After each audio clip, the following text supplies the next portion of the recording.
with another shorty episode, which is where in 10 minutes or less, we take a concept or an idea or a terminology used in the cross-border space and sort of just give it to you in common English. So in today's episode, we're going to talk about the green card, right? So to reside permanently in the US, you need one or two things. You need to be a US citizen, meaning you're probably born in the country, or you need to be a green card holder. And so in today's episode, we're just going to talk a little bit about what this is, who can get it.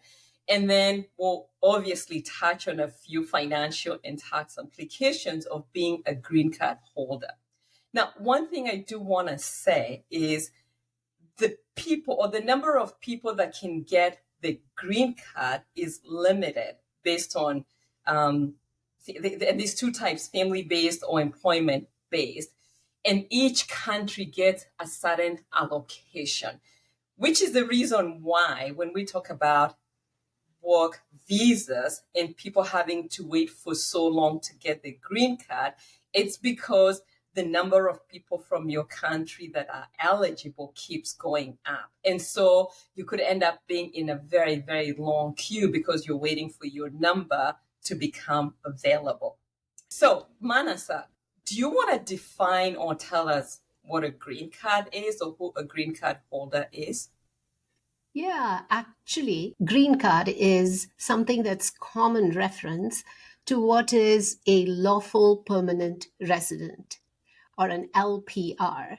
And this is a person who is a non-citizen of the US, but who has been granted authorization to live and work in the US on a permanent basis. And as proof of that status, a person is given a permanent resident card, commonly known as a green card. And this is issued by the US Citizenship and Immigration Services, or another acronym, USCIS, which a lot of people who come into the country are very familiar with. But what's one thing that got Jane and me curious is why the color green, So I believe the green card was first really green, maybe up until 1964 or so, and then it went through some iterations of different colors, and then it went back to being green in color from 2010 onward. So that's the reason why it's called a green card. And obviously, this is a very important stage or milestone in a foreign-born national's life in the US. So that's what it is, Jane. Yeah. I like that definition. And I actually have a bunch of old green cards in my closet, in my safe, whatever. I'm going to take a look after this. I never thought about it to Good actually idea. see, which ones are green. But anyway, regardless of the color, and I'm just going to keep calling it the green card, you have certain rights as a permanent resident holder or as the green card holder. One, obviously, and we're already talking about it, is the green card allows you to stay or reside permanently in the US, provided, of course, you do not commit any actions or any crimes that would make you deportable under immigration law. So this is something you really want to be thinking about.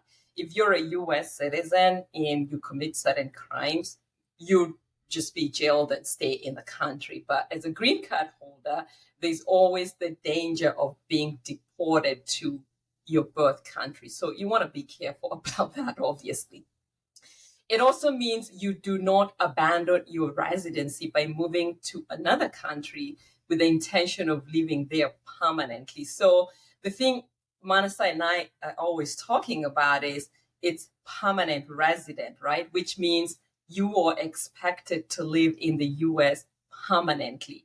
But because we know life happens, if there's a reason why you need to be outside the US for an extended period of time, usually 12 months plus, actually, I think maybe 6 to 12 months or something like that, you really want to make sure you notify immigration, and your immigration lawyer can work with you on this to get some forms that show the reason for your trip, how long you plan to be absent from the US, any other circumstances of your absence, and events that may prolong your absence. So you want to make sure you have all this, because if you come back to the US after being overseas for more than 12 months and you don't have that form, they actually have the right to refuse you entry. And you really, really don't want to have to deal with that. Of course, it also means you can work in the US at any legal job of your qualification and choosing. But some jobs are limited to US citizens, mainly for security reasons. So this is another difference between the green card and when you think about non-immigrant work visas. With those visas, you're limited to a very specific job and a very specific employer, and you kind of have to stay in that lane. But with a green card, you're allowed to work pretty much any job that you qualify for, except, like I said, somewhere you do need some specific security clearance. And then, of course, you're really protected by all laws of the US, your state of residence or local jurisdiction. Obviously, this means you are going to obey the laws.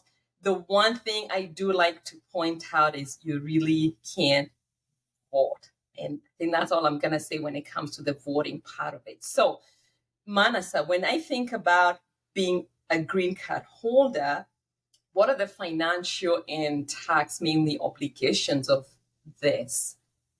I know. Well, obviously, when you have certain rights, the rights come with responsibilities, always, right? So, being a green card holder or a lawful permanent resident comes with responsibilities, which Jane already briefly touched upon this. You have to file your income tax returns.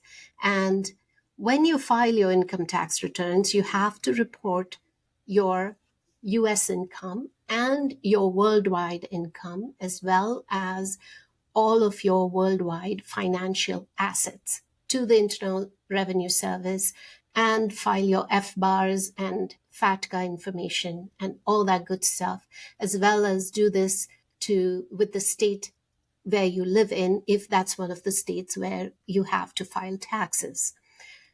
And this is applicable to you even if you are a green card holder who is living abroad.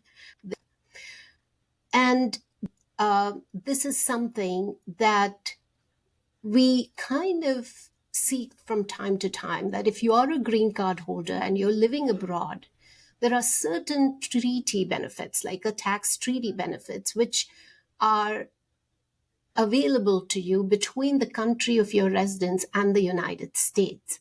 And you maybe take advantage of some of these treaty benefits on your taxes. It does come with consequences, so please be careful when claiming benefits under a tax treaty. And of course, financially, you are treated as a US citizen for investing purposes in the US, and also for, declaring your worldwide income, again, regardless of where you live. Now that we talked about the rights and the responsibilities of being a green card holder, the next thing that people like to think about is, does the green card or a permanent residency give you a path to the US citizenship? So yes, it does, provided you have taken necessary steps towards becoming a naturalized US citizen. And in order to take these steps, you have to meet certain eligibility criteria, like continuous residence and physical presence of 5 years, and to be able to apply for naturalization. And another thing to remember on this path to US citizenship, and if you do become a US citizen, if the country of which you currently have a citizenship, does it allow you to be a dual citizen of both that country and the United States? And certain examples that quickly come to my mind are the UK and Australia, etc., where you could hold dual citizenships with both countries. So that was our shorty episode on green card or lawful permanent resident. So it is important for you to understand and, of course, fulfill all your legal obligations to maintain your status and take advantage of this path to full citizenship if that's what you desire. And as always, thank you so much for listening, and we encourage you to go to our website, theimcafe.com, and subscribe so that you get notification of all our future episodes. Thanks for listening. Bye. Thank you for listening to the International Money Cafe podcast. The content is for informational and educational purposes only and should not be used as a substitute for professional advice. Seek the advice of your qualified service provider with any questions you may have regarding your cross-border finances and tax needs.